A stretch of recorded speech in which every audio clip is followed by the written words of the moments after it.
নজর রাখবো আবারও দাবাং মেজাজে দিলীপ ঘোষ। মাফিয়া রাজ বন্ধে করা হুঁশিয়ারি খড়গপুরে। গুন্ডাগিরি বরদাস্ত নয় বলে হুঁশিয়ারি দরকারে।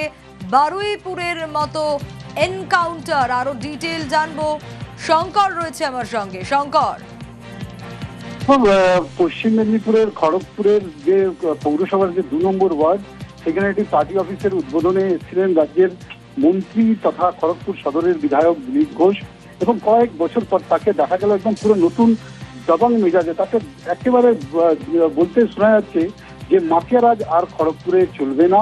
যদি কেউ মাফিয়া রাজ করতে আসে তাকে পুলিশকে নিদান দিয়েছেন যে ফিগার দাবিয়ে দিতে, দরকার পড়লে বারুইপুরের মতন এনকাউন্টার করার মতন নিদানও দিয়েছেন। তিনি এও জানিয়েছেন যে মাফিয়া গুন্ডা রাজরা যারা তৃণমূলের আমলে কার্যত বলা যায় যে পুলিশের সঙ্গে হাত মিলিয়ে এখানে ব্যবসায়ীদেরকে হুমকি দিত, তোলা আদায় করত, সেই সব মাফিয়া বা গুন্ডাদেরকে একেবারে হুঁশিয়ারি দিয়েছেন যে যদি ভাত ডাল খেতে হয় তাহলে এখানে খাওয়া যাবে না, আর যদি কেউ ভাত ডাল খেতে আসে তাকে গুলি খেতে হবে বলে তিনি হুঁশিয়ারি দিয়েছেন।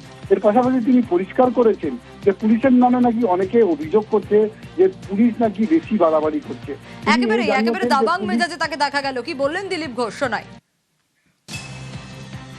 কোনো মাফিয়া গুন্ডা খড়গপুরে থাকতে পারবে না। অনেকে ভেতরে গেছে, অনেকে তড়ি পার হয়ে গেছে। পুলিশ বলে দিয়েছে খড়গপুরের পার রাখলে সোজা গুলি খাবে, ডাল ভাত খাওয়ার আগে গুলিটা খেতে হবে।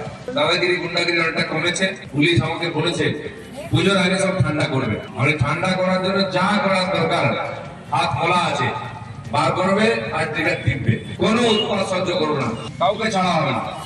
আর যদি দরকার হয় এনকাউন্টার হবে, গাড়ি করে যেমন হয়েছে পলাদিন।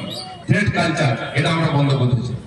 পুলিশকে আমি বলে দিয়েছি যে পুলিশ যেন পুলিশের মতো দেখায়, পুলিশ কোন পার্টির প্যানার হয়ে বা গুন্ডার মতো মাফিয়ার মতো ব্যবহার করবে, এটা আমরা কিছুতে বরদাস্ত করবো না। এবার কিন্তু পুলিশ তার কাজ শুরু করেছে। অনেকে হয়তো কমপ্লেন করছে পুলিশ বাড়াবাড়ি করছে। পুলিশ একটু বাড়াবাড়ি করুক, গুন্ডা মাফিয়াদের বাড়াবাড়ির চাইতে পুলিশের বাড়াবাড়ি একটু ভালো।